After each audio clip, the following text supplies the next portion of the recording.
The following program is being brought to you on the Voice America Business Channel. For more information about our network and to check our additional show hosts and topics of interest, please visit voiceamericabusiness.com. The Voice America Talk Radio Network is the worldwide leader in live Internet talk radio. Visit voiceamerica.com. The views and ideas expressed on the following program are strictly those of the host or guests and do not necessarily reflect the views and ideas held by the Voice America Talk Radio Network, its staff, and management.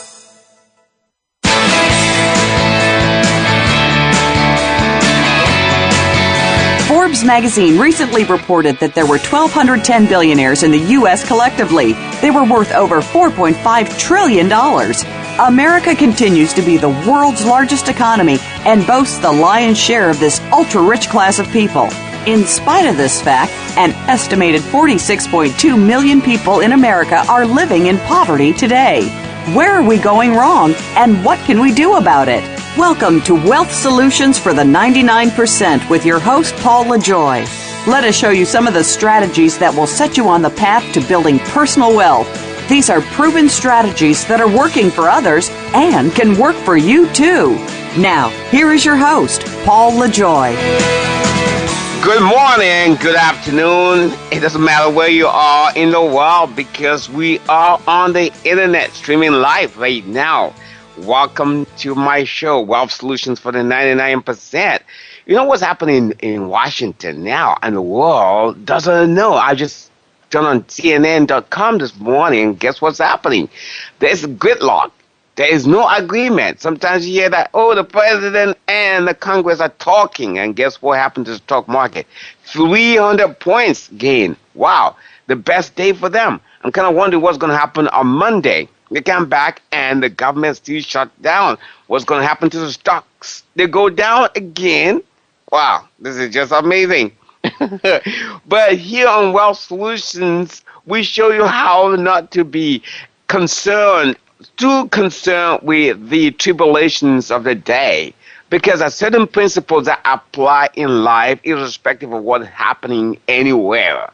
Right? We show you how to create wealth and lasting relationships irrespective of what's happening in your little community or in the world at large. Here are some 10 questions you need to ask yourself to help you make more money irrespective of what's happening. Irrespective of what's happening in your community. What's your hobby?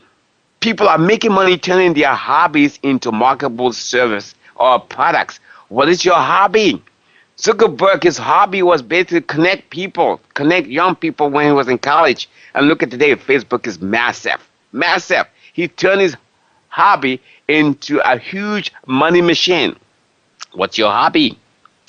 Okay, number 2 is, what do you already do for free? What do you already do for free? That could help you make money. Okay, cool. Are you the person everyone asks for computer help or some graphic design inside of social media tips? If so, that expertise can turn into a coaching business or consultancy. That's what happened to Douglas Lee Miller, a social media expert who now consults on the site. What is your hobby? And what do you do for free? What do you really enjoy doing for free? You can turn that, you can monetize that. The next one, what's your most marketable skill? What's your most marketable skill? You got to find out what's your most marketable skill. You can monetize that. Number 4, what kind of legacy do you want to leave behind? Okay, sometimes the lessons or stories you want to pass on to your children can turn into products that others are interested in as well.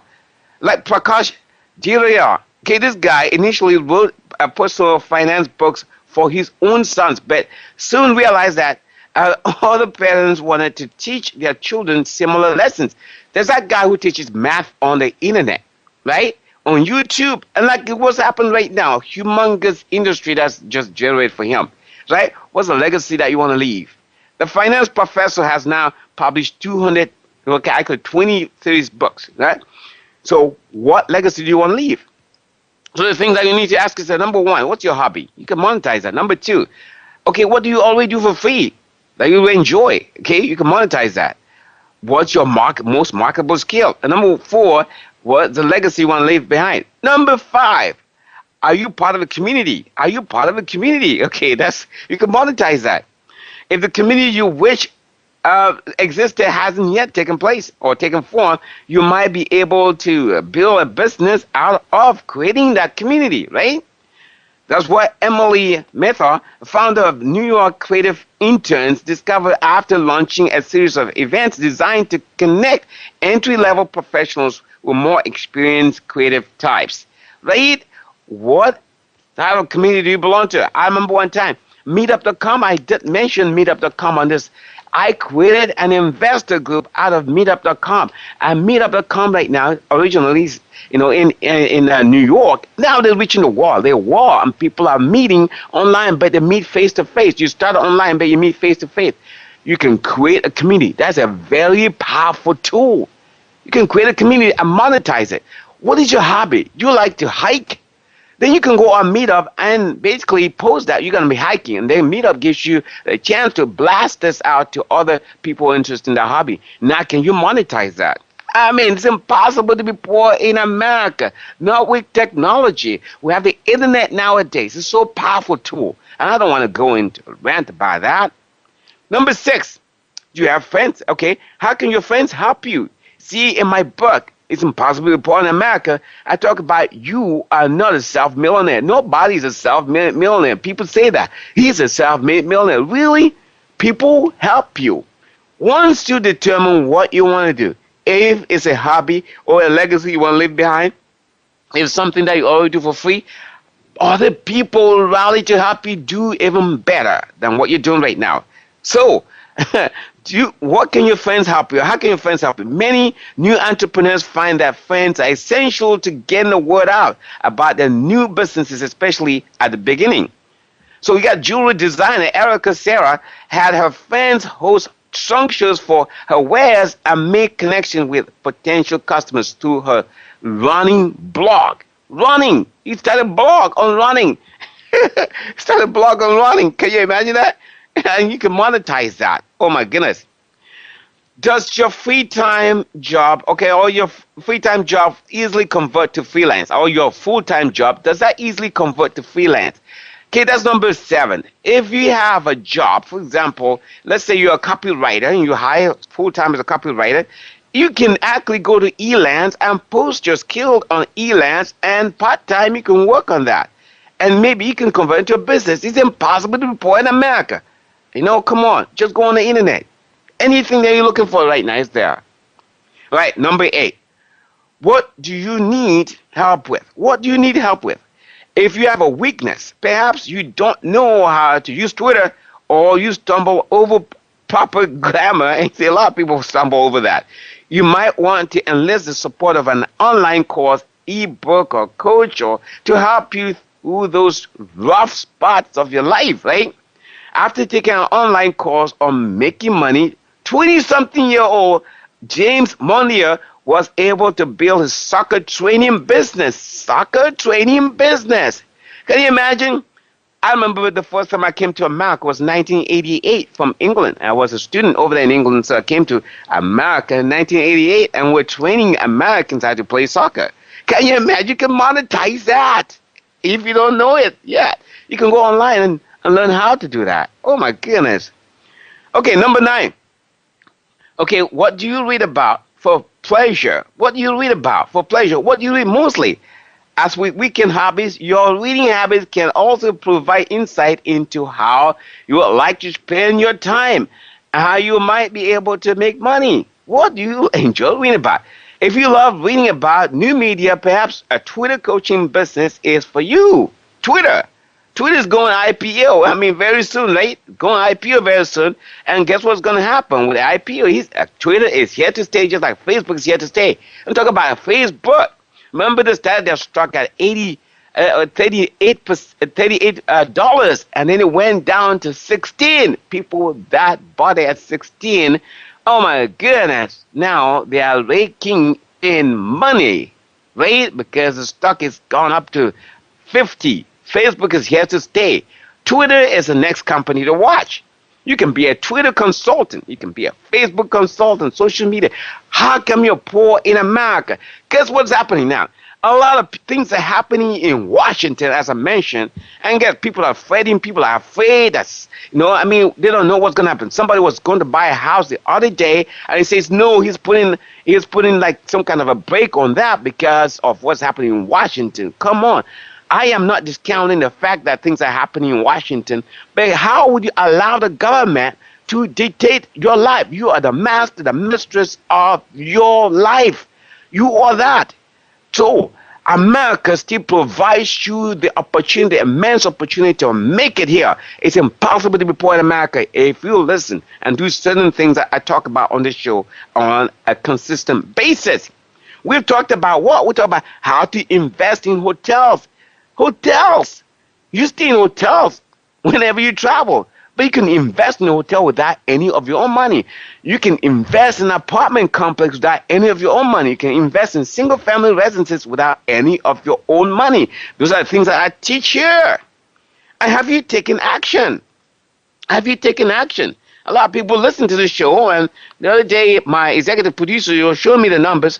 2,600 people listened to one program that I did on some guy who came on Zahid. This guy came to America with only $1,000 in his pocket, and today he has residual income flowing in his way, and he has some smart cars. He has, I don't even want to go into details, but this is America, and people come here every day, even now with the shutdown. Those people who are shut down in Washington, instead of crying foul, for goodness sakes, this is a time for them to spend the time, go online, see what are they already doing for the government. How can they monetize that? Can they create something, at least write a book or some blog about being shut down? That can generate you some money, for goodness sakes. It is impossible to be poor in America. It is impossible to be poor in America. And I was shouting on the rooftops, right? Number 10. Can you find a role model? A role model. If you want to succeed, you got to find a role model. In almost every field, no matter how niche that field is, there's usually someone already doing something, someone doing something similar to what you want to be doing. That person can help you, especially if they blog, tweet, or write about their process. Seeking out these types of mentors, even if you don't interact with them directly, can help you build your business. It is impossible to perform. There's an organization called SCORE. These are retired people who have done things, in their lifetime. They're now in their 60s or something, and they're willing to give you these skills for nothing. In my book, I talk about foundation. There are so many foundations in America. There's so many schools and colleges. Now with the internet, how can anyone possibly be poor in America? So instead of crying foul for the government to be being shut down and crying foul that you can't find a job, for goodness sakes, wake up, wake up. You're the master, the mistress of your destiny. Joining me today, I am delighted to share with you one of those guys who believes that it's impossible to be poor in America. He came from a little island in the Caribbean. The island's called Trinidad, and he's been here since 1992. I am so excited to share with you. He is part of the 99%, but he doesn't see that way. He's on his way to becoming one of the 1%. And I can't wait to have him, share with us his story, his journey, and has enjoyed America. America is still the land of opportunity. Mr. Somerville, Lawrence Somerville, he is going to tell us right now. Mr. Somerville, are you there? Yes, Mr. Paul LaJoy. This is Lawrence Superville out in Oakland, California this morning. Thank you for having me on your program. I really appreciate it.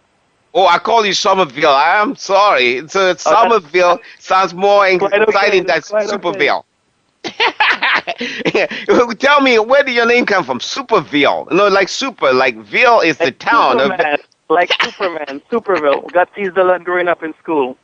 It's my family name from the island of Trinidad and Tobago. Oh, wow, Superville. That's very good. That's a Superville. So you're living in super city, super state of California, right? That's right. It's a state of mind. All right, we are excited. I'm very delighted to have you on the show today. As you can tell, I'm very passionate about my topic. I see people.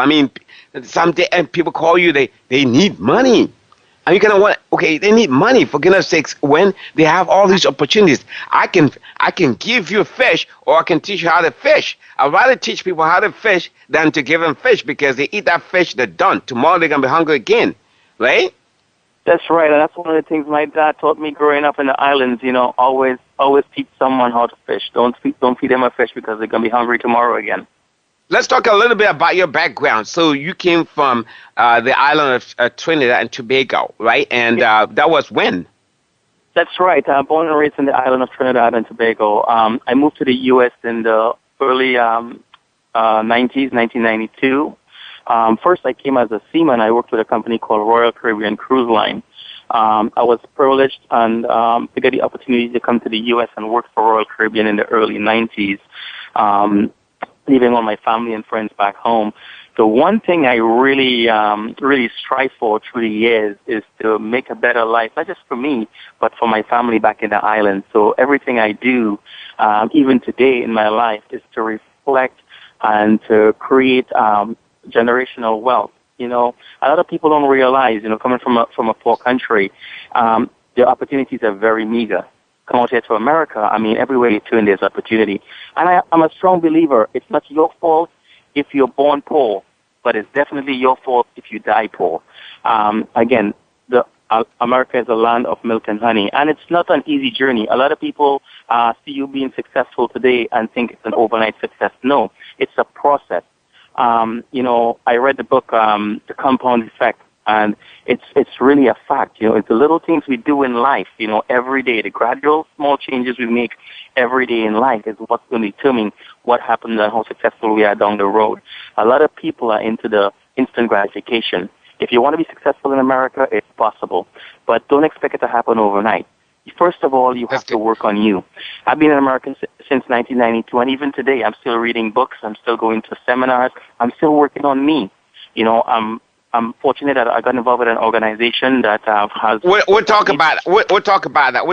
Let's talk a little bit about you. Like, okay, so you came in 1992. 1992. That Royal Caribbean cruise, right? Basically, that's really nice, right? That's a great thing. What you left? How long did you work for them? About 2.5 years. I worked for Royal Caribbean Cruise Line.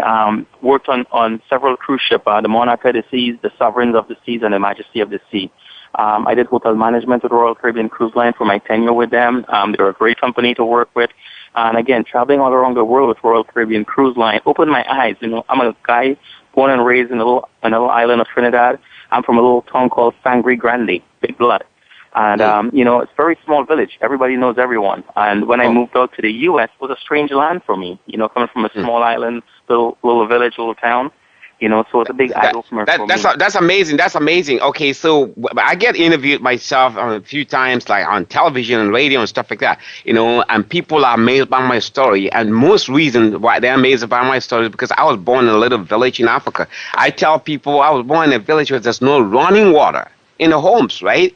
And the stream is filthy and stuff like that. So I had to walk 5 miles or more as a little kid to a primary school and stuff like that. And here am I today in America, and you got Americans who are born with television, with everything and some of the complaint, like now what's happening in Washington, and then people think, oh, God, I can't feed myself, okay? Oh, come on, man, food stamps and all that kind of stuff. Talk about entitlement. How come they don't see the opportunities that we see? So you came from a little village, in the Caribbean, and today, let me ask you first of all, what attracted you to America? America is the land of opportunity. Even growing up as a kid, I remember looking at movies and seeing how people are doing amazing things and creating amazing wealth. And I always wanted to do something different. Growing up, going to school, I didn't want to stay home and do the same job that my mom and dad had. I just wanted something different. And Royal Caribbean. When I first applied, I worked for a grocery store chain back in Trinidad when I first left school, and I got an opportunity. I met someone who worked on the cruise ship, and they actually gave me the information on how to get involved with the cruise industry. And when I got involved with the cruise industry, I feel I was very fortunate to be picked. Millions of people want an opportunity to come to America to make a difference.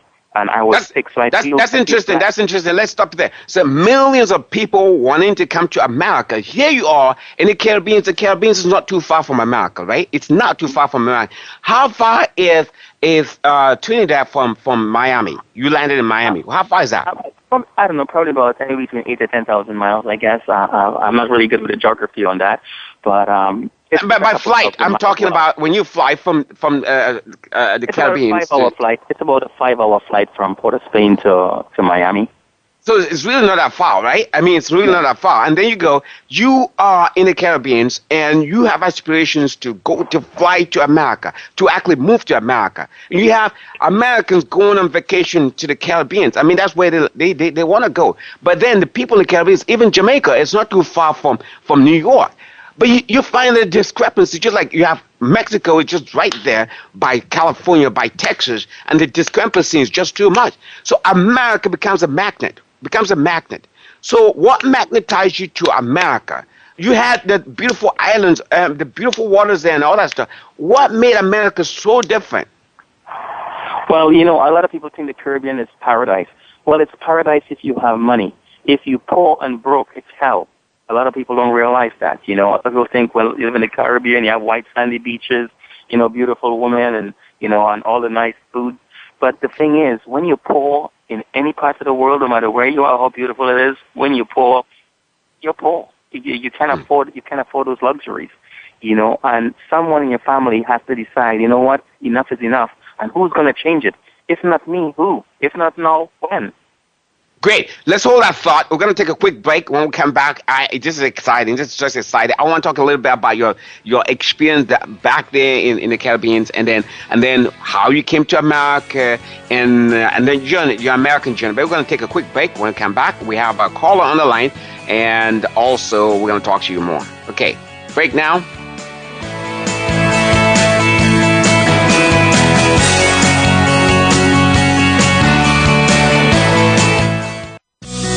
Be sure to friend us on Facebook. You can do it right now. Visit facebook.com/Voice America or search for us at keyword Voice America. Dialogue is the single most powerful leadership tool we have to make a difference in the world. Leading Conversations with host Cheryl Esposito creates a place for that dialogue. Tune into the Voice America Business Channel every Friday as Cheryl hosts new conversations among leaders from around the world in business, government, art, economics, and social change. We'll explore big ideas and everyday actions and learn how their own leadership has led them to discover a newfound sense of possibility in the world. Leading Conversations with Cheryl Esposito, bringing big thinkers together in conversations that make a difference, right here on the Voice America Business Channel every Friday morning at 10 a.m. Pacific Standard Time. Hi, I'm Rebecca Costa, host of the Costa Report every Tuesday at 6 a.m. and again at 6 p.m. This week, my guest is outspoken former congressman and one of our country's most prominent gay public figures, Mr. Barney Frank. He'll be with us to talk about the Supreme Court's ruling on DOMA and how the Obama presidency is doing in its second term. Don't miss Barney Frank this Tuesday at 6 a.m. and again at 6 p.m. on the Voice America Business Channel. What's going on behind the scenes with your favorite Voice America show or host? For the latest news, visit the iRadio blog at iradioblog.com.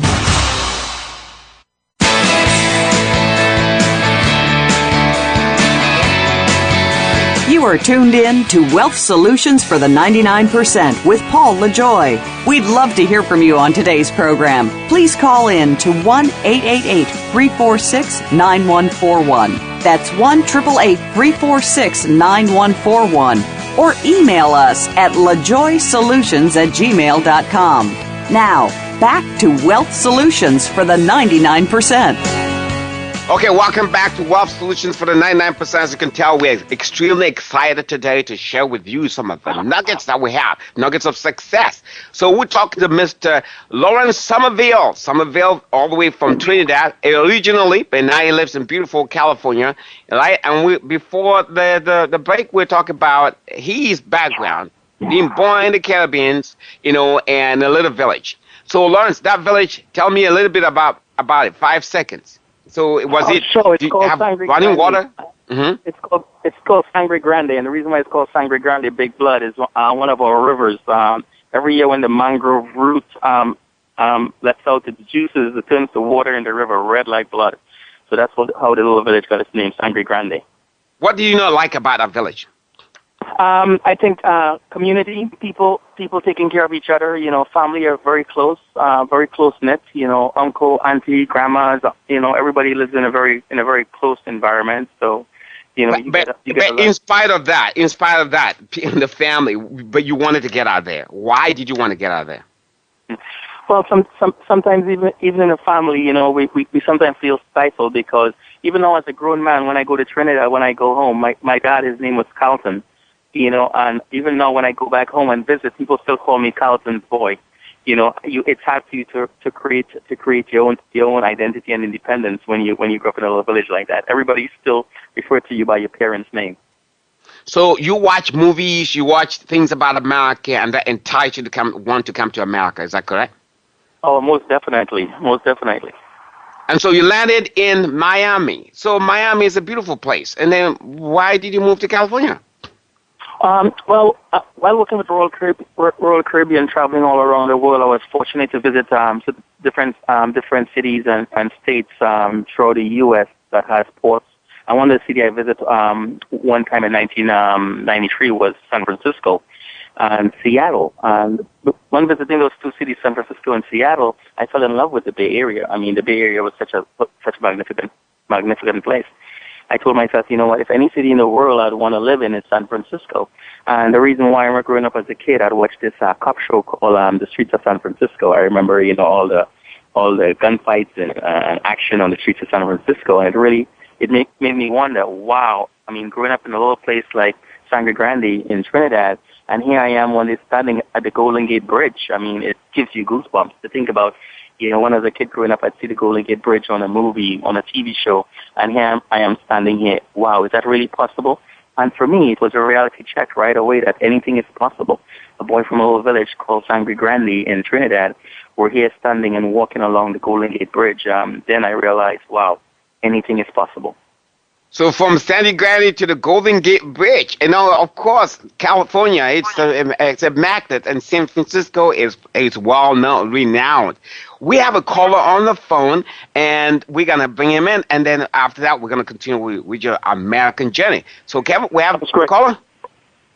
Hello. Yes, sir. Hi. Hi. This is Paul Joy, Wealth Solutions for the 99%. What's your name? Peter Panquito. Oh, Peter. Good to have you. Got a question for us? Of course. It's a pleasure to follow the program and to enjoy some of the things that have been said over the program. And yes. I heard your host saying, talking about, progress, prosperity being a process. That kind of attracted my attention a little bit. Can he a little bit elaborate on why is it a process? Can you not just get rich overnight? Okay, you mean my guest, right? My guest. Okay, my guest is Lawrence Somerville. Lawrence, can you answer that question? Yeah, sure. For a lot of people, they believe being wealthy and financially successful, the first thing you have to do is work on you, because a lot of people don't realize is when you go out there and you represent yourself and you market yourself, doesn't matter what company or what product or what services you're part of, first of all, you have to represent you. And to do so, you have to be able to communicate clearly with people from all walks of life. And the only how you're able to communicate clearly with people is to have a clear vision of where you're going. And the only how you can get a clear vision is by self-development. A lot of people don't realize, leaders read. Leaders are readers. You have to read books.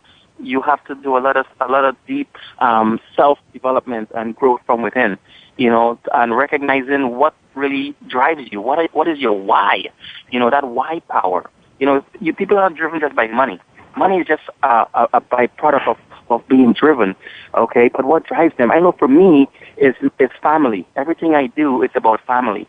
What can I do to help my family? What can I do to help my friends? And with that, people don't realize one of the biggest opportunities right here in America is you can create wealth just by helping others. It's not about you. If you care enough about others, others will care about you. It's not how much you know, but it's how much you care. So again, it begins with self-development. You have to work on you first. Exactly. So like not Zuckerberg, but Zig Ziglar said, if you give people what they want, they give you what you want in return. That's amazing. So Most Peter, definitely. did the guest answer your question? Yes, it did. And in the process of answering my question, other issues came up. The issue of caring for others. And that's how you get, blessed or rich, by caring for other people. I mean, that's a wonderful truth and a wonderful secret, which maybe his experience may help me a little bit or help some other people that are listening to this program. So yeah, Lawrence, caring is one that you talk about. If people care, basically people don't care what you have, but actually how much you care. So That's can you right. elucidate? Mm-hmm. And that's the fundamentals right there. A lot of people, you can be selfish-minded. Everything you do for others come back full circle to you. So it's very, very important. No matter what business you're in, what organization you're in, if you really care about others and really put yourself out there to help others, put in 100% effort with zero expectation, it comes back full circle. Wow, that's amazing. 100% effort with zero expectation. Right, we're going to talk about that. So let's talk a little bit about you, right? So you moved from Miami, you came to California, and then what did you do initially when you moved to California? Well, when I first moved to California, California is a big place, and I moved to the Silicon Valley, the San Francisco Bay Area. And even before I moved to California, I already knew that California is one of the states that anything is possible. California always seemed to be a financially stable state. They've always had some great leaders here, and they've always had a lot of visionaries here. But I've always was interested in an environment where I know if I find something I can be passionate about, I can be successful in it. But when I first moved to California, I had an opportunity to be part of an organization called Lens Crafters. Lens Crafters was an eye. I think they're still around. It's an eye organization. They do prescription eyeglasses in an hour. And I got the opportunity to join their organization when I first moved to California back in 94. End of 94, beginning of 95. And when I first started with them, they had a really good training program for new employees. I was able to come in there in a short period of time and work with a team that goes out and open new labs, train and hire lab technicians, and something like project management. I did that for about 4.5 years, almost 5 years with Lens Crafters. While working with Lens Crafters, being in the Silicon Valley, and that's where the money engine was, I decided I wanted to go into IT. I went to school to Hill College right here in Fremont, and got my Microsoft certification because I wanted to be in the technology environment. And I started working at a little company from England that came to the Bay Area a few years in the early 2000s called Tiny Computers. That was the first computer company I worked for. And it was amazing. They opened these little stores all over the place in the Bay Area, and they were hiring people to sell computers and stuff like that. And they were building customized computers for people. That was my first introduction into the computer industry. A few years later, I got recruited by a gentleman from a small company in San Ramon, California, called Play Computer Solutions. He was looking for salespeople because they sell IT solutions to small and medium-sized companies. Everything from third-party software like Veritas and PC Anywhere, and they were doing system migration and stuff like that. So I had a great opportunity working with this company for almost 6 years. And one of the things I learned while being with them is that America is so fruitful, because from the time I landed in America, through the years I've been here, I have never one day go hungry, broke, or feel that I don't need to be here. And then I see a lot of people struggling every day, and there's so much opportunities out here. So I worked in the IT industry for about 6.5 years, and at one point I decided I need to do something on my own. So I started looking at organizations or businesses or business concepts that I would have very little investment, okay, but at the same time, I could make unlimited income. That's when I started looking at an industry called multi-level marketing, or a lot of people, there's a lot of bad stigma about multi-level marketing. But when I first got introduced to multi-level marketing, when I came out from the IT industry, I realized that there's an organization that was making a lot of millionaires. I keep reading all these books, talking about and listening to people, talking about, there's going to be so much more millionaires in the next decade or 2 decades. And I remember reading the book Rich Dad, Poor Dad, by Robert Kiyosaki, and it really made sense. It really made sense. Do I want to be an investor or do I want to be an employee? The only people simply making money is the investors.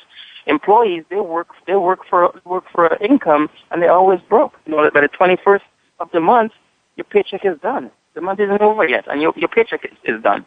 So I started looking at an industry called multi-level marketing, and I was looking for companies that were genuinely doing things to help others at the same time creating an income for myself. So the first company I got involved with was a company called Monavi. Back in the late 2000s, a lot of people with this health trend, the health and wellness boom, a lot of people were trying to change their physical appearance and be more healthy and more health conscious. So this company, they were promoting a product from the acai berry from Brazil. So I got involved with this organization. It was the first organization I got involved in multi-level marketing. And I realized, wow, why isn't more people doing this? You're able to work for yourself, independently, generate as much money as you choose based on your effort, all right? And there's no limits. There's no glass ceiling. Okay, and I want to touch on this a little bit about glass ceiling. A lot of people don't realize here in America, when you have a job, you can never make more money than your boss. Your boss can only make more money than his boss, and so on and so on. And it leads to the conversation of pyramid. A lot of people, when they get involved in multi-level marketing, they say those things are pyramids.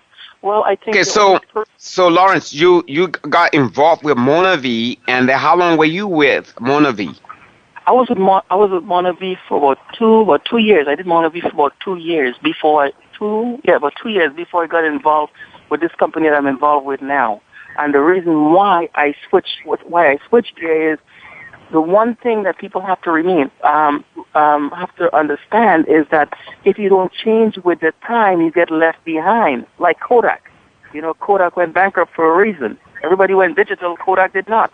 Okay, so what I realized with Monavi and the health trend, my customers were paying $45 a bottle for this acai berry juice. But guess what happened? The housing market went down. For some reason, when the housing bubble crashed, people were losing their homes. They couldn't buy $45 a bottle of juice. So I had to change gears and say, okay, let me find something that is recession-proof. That's when I find the organization I'm involved in right now. Okay. And there's a lot of recession-proof organizations out there that people can get involved with. We're gonna talk about that. There's a little bit of a static in the background, so I don't know where that's coming from. Is that coming from you? So no, if you can reduce that static. Okay, so very good. So we talk about consistency. We talk about things that people can do, irrespective of where they are. We talk about wealth solutions for the 99%.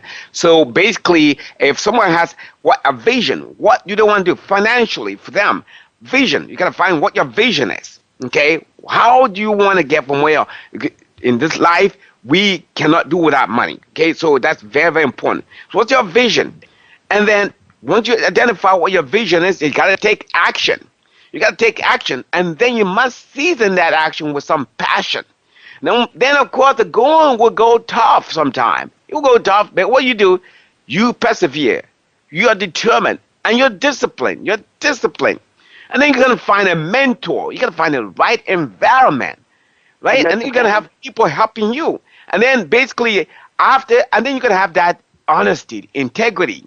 And then at last, you got to have this humility, right? Those tenets, those principles can make you successful.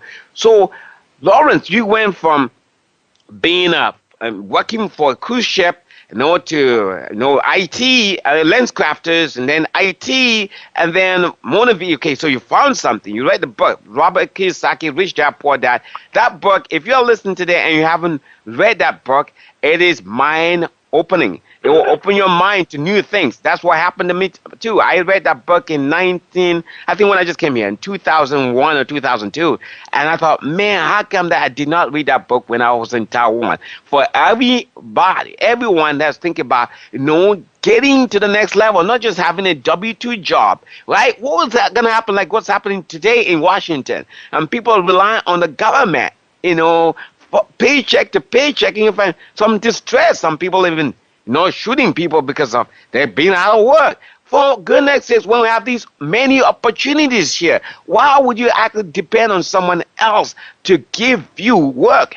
And then most people, 85% of Americans don't like their jobs. 85%. So they go to school, they do all these things, and then they get a job and they don't like it. Their boss, they don't like their boss. That boss is just there looking over their shoulder and stuff like that. So there's so many opportunities, and Lawrence is about to share with you one of the things that he's been doing. And Lawrence, what's the name of the company that you're involved in right now? Okay, I'm involved with an organization called 5 Links. 5 Links was founded in Rochester, New York in 2001. Okay, 5 Links. So tell us, what do they do and how do they help people? Because you're talking about 100% of your efforts and expecting nothing back. Okay, that's right. So how is 5 Links helping people, and how can he help people that are listening today, right? Let's say somebody is working full time. And remember when I started this show, I talked about it's something they can do on the site. Okay, a lot of people, myself, I'm in real estate. That's what I do. I do real estate. I'm passionate about it, and we're making some good headway in real estate. But a lot of people are out there who they think real estate is not their cup of tea. So that's why I'm bringing this opportunity. I'm bringing you and telling because I saw you yesterday or 2 days ago, and you are still in the same line of business, and you're very passionate about it. And I thought, how can I bring this guy to the show and to share with the world today, irrespective of where they are today in America and maybe even in Canada, they can do the same thing, right? So how can you? Okay, tell us what you guys do. Okay, here at 5 Links, we do 2 things and 2 things only. Okay, first we help people save money. Secondly, we help people make money. Now, let me touch on the first part, how we help people save money.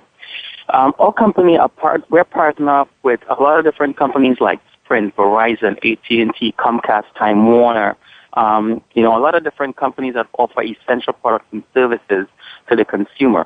And remember earlier on I talked about I had to find a business that was recession-proof because after Mona V, the economy dropped and people were losing their home, they weren't buying $45 bottle of juice anymore. So I had to find a recession-proof business. And when I found 5 Links, the concept really blew my mind because it was a recession-proof environment. And I'll tell you why. Touching on the first thing, on how we save people money. The way we save people money is I sit with individuals, and people on my team sit with individuals all over the United States and Canada, okay? And we go through their monthly budget, and we look at some of the things they spend money on every month. We're talking about phone, TV, internet, home security alarm, okay? Simple services that people use every day, even energy, gas and electric in certain markets. As we all know, there's a big wave going here in America called energy deregulation. I'll touch about that in a few minutes if I can. But with energy deregulation, now we can offer energy to the consumer, both residential and commercial, in 22 states here in America. What I mean for the individuals is when people cook on their stove, turn on their lights, and they pay that bill every month, we get paid. Okay? So we're saving people money on the bills they pay every month. And that's what makes our business recession-proof. We go in and we find companies in your local market that can offer you the same services that you currently have, whether it's phone, TV, or internet, in your local market, and we help you reduce that cost that you're paying every month. So, therefore, we're able to help people, save a lot of money in that monthly budget that they're constantly pouring out month after month after month, year after year after year. And remember, these are bills people are going to pay for the rest of their life. The phone bill, their TV bill, their internet bill, these are bills they're going to pay for the rest of their life. Okay? And these same people who are able to save money on these services are realizing at the same time they could be either on accounts payable or accounts receivable. And what that means is instead of just paying the bill out month after month after month and paying somebody that money month after month, you can come to accounts receivable, be part of our organization, and when you pay those bills every month, you get paid. And that's what we do. We help people get paid on the same products and services they're going to be paying for the rest of their life. That's interesting. So basically, I think that's just amazing. I'm looking at your brochure here. You got what? You have healthcare solutions, and now we're talking about healthcare, affordable Obamacare, right? That's a big topic. And you have about identity theft, credit card, and personal data. You got satellite television. You got global. We got all these things like gas and energy. You got personal electronics. You got security systems, you got high-speed internet, and it looks like you guys are everywhere. Mobile phones, and these are things that people use on a consistent basis. So you're actually helping them every time that they use that thing. They actually get a rebate, more or less. Okay, and then now what happens that when people sign up, that let's say they build their community, like they build a community right now. They get paid every time that somebody uses these things. Is that correct? That's correct, and that's how we generate wealth in America. You see, a lot of people don't realize is you don't just build traditional business to create wealth. You build a network, okay? And building a network is, again, being able to every month to get paid, okay, on 1% of 100 people effort instead of 100% of your own effort. Yes. That's amazing. That's amazing. So Lawrence, how come that a lot of people are not doing this? I mean, basically, why? I mean, it's really nice. It sounds like a great tool. Well, Paul, it's really simple. It's really simple. Here in America, and not only in America, but all over the world, we go to school and we're taught one thing. It's called linear income. We're taught how to go to school and get a job. We were taught how to go to school, get a job, and be settled with that for life. Okay? We weren't taught royalty income or residual income. A lot of Americans and people around the world still do not understand residual income. Think about it. Michael Jackson sang Thriller in the studio once, but guess what? Every time that song is played, his family gets paid. Okay? It's royalty income, residual income. So the mindset, from the job mindset to the entrepreneur mindset, we have to educate the people. We need to educate the masses here in America and around the world that residual income is what's going to create wealth for them, not a job. Because, again, they will never be able to make more money than their boss, and on the 21st of every month, they'll be broke, okay? They wouldn't have money to pay their bills at the end of the month, and if they do, they're struggling to do it. People have 2, 3, 4, 5 jobs here in America. This is crazy, Paul. This is crazy. Yeah, I know it's crazy. I know it's crazy. I see that people are struggling. They have so many jobs and stuff like that, and say no time, very little time. And you guys are offering a solution here, basically, that will be able to stem that out. And I urge anyone who's listening today. I mean, basically, they watch television. Okay, they have a cell phone, and they have maybe a landline, and they got all these things, and basically they can start getting paid every time they use these services. And when they introduce this to their friends they also get paid. And can you imagine that? And they can still keep their job, just like Robert Kiyosaki says. Basically, right. You're an employee. Okay, so now you can have a business. So you got to be on the right hand side. So basically, you can have two sources of income. Basically, you have your normal income. We're not telling people to leave their jobs. Okay, you have your normal income, but you also have income that works for you perpetually. As people use these things on a daily basis, they get paid. Right, so that's amazing. Okay, the last question: people have this stigma, about multi-level marketing. So, how do you forestall that? How do you get people from having that stigma about this thing about multi-level marketing? Well, people have that stigma because lack of education, and I think it's our role in this industry to educate the people on what is industry. If you look at the numbers, because the numbers will never lie.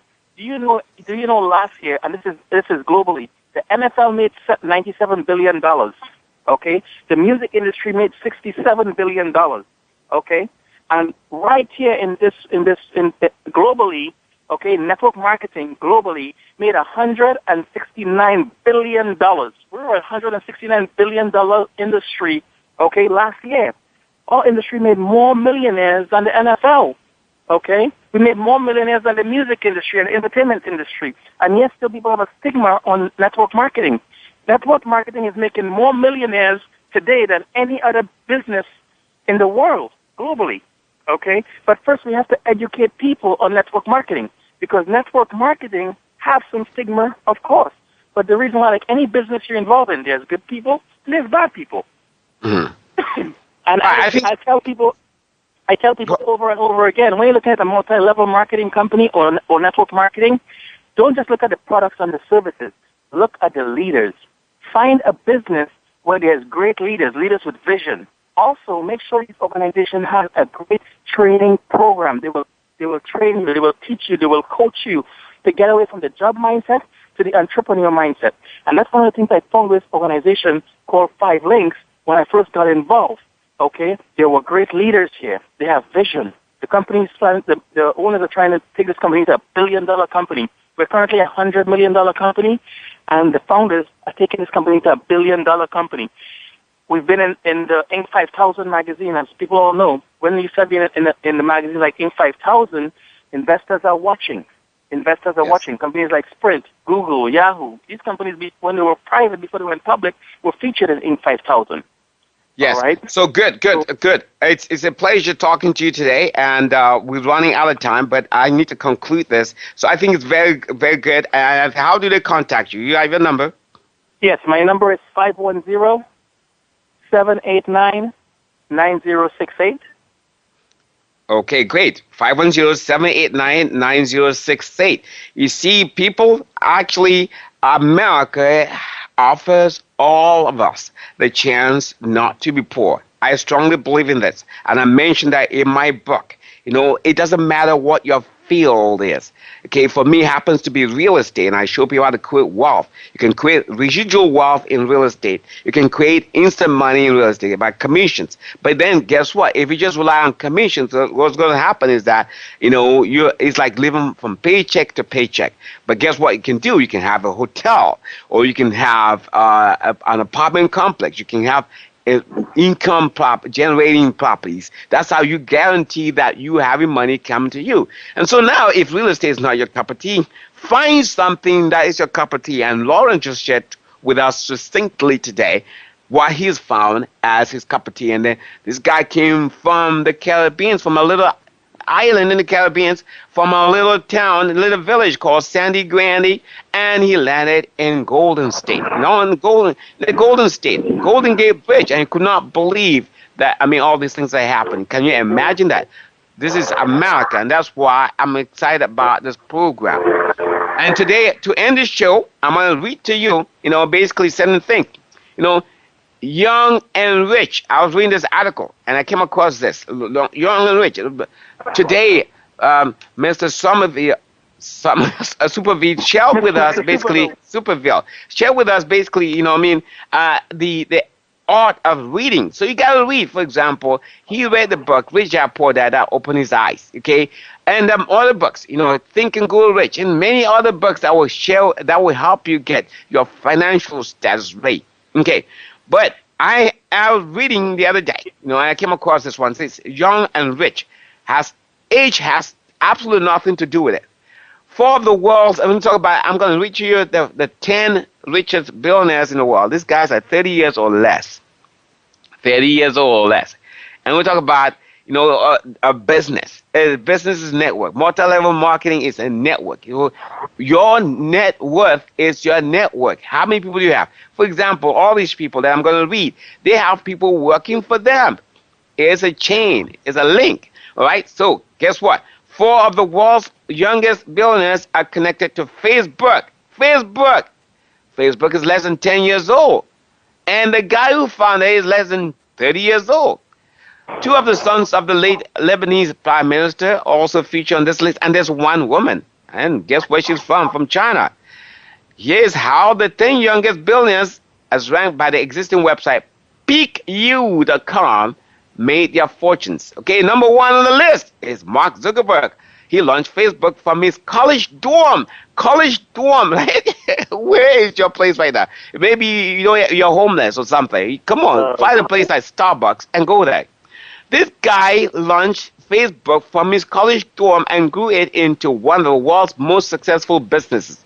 While his wealth has taken a big hit, okay, not a big hit before, but now it's gone up again, he is worth over $15 billion, and he's changing the world. The thing is that give people what they want, and you get what you want. What he did was basically an idea. He's giving people what they want, and he's getting what he wants. Okay, the next one on the list is Sean Parker, the co-founder of Napster. okay, and first president, he was the first president of Facebook, has over $2 billion in his name. Parker, he's now 32, has served as mentor to Zuckerberg and famously urged him to drop the "the" in the original version of Facebook's name. So it was supposed to be the Facebook, but it's not called Facebook. Kim Parker was an early investor in Spotify, the music sharing company, and that company is worth billions right now. Number 3 on the list is Eduardo Saverin. Saverin, this is the co-founder of Facebook, now worth about $2 billion. These guys are billionaires. Saverin is 30 years old. He grew up in a wealthy family, has a reputation for enjoying good life. Okay, that's great. Dustin Moskovitz. Okay, this is another person from Facebook. Okay, Dustin Moskovitz.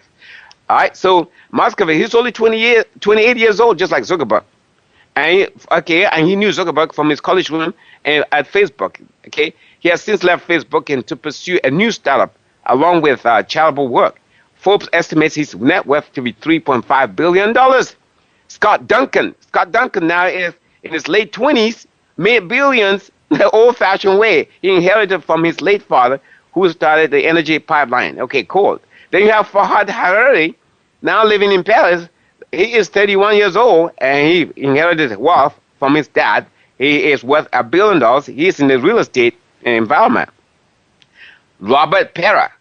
Okay, Pera, a former Apple engineer now in his mid-30s, founded Ubiquiti Networks, which makes wireless gear. He reported he still enjoys frugality. Okay, right? So then you have Ayaan Hirsi. This is another son of the Lebanese prime minister. So this guy also in real estate.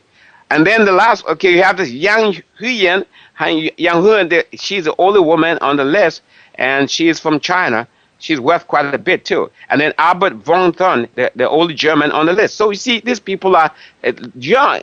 Age doesn't have anything to do with it. It's just to find out what makes you tick. You find out what's your hobby. Find out what those things.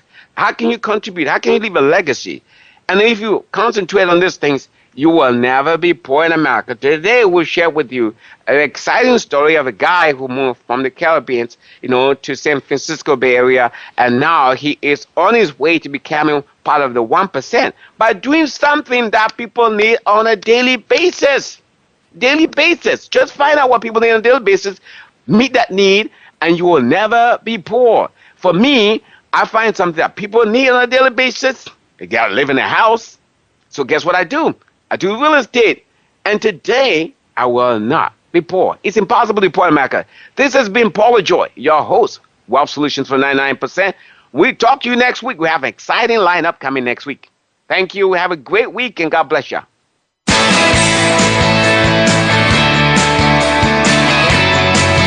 Thank you again for listening to Wealth Solutions for the 99%. Please join Paul LaJoy again next Saturday at 10 a.m. Pacific Time, 1 p.m. Eastern Time on Voice America Business as we continue to help you build your personal wealth.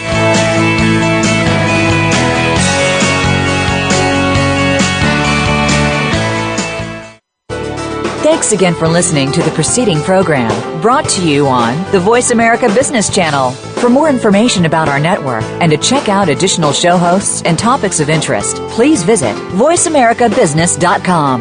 The Voice America Talk Radio Network is the worldwide leader in live Internet talk radio. Visit voiceamerica.com. The views and ideas expressed on the preceding program are strictly those of the host or guests and do not necessarily reflect the views and ideas held by the Voice America Talk Radio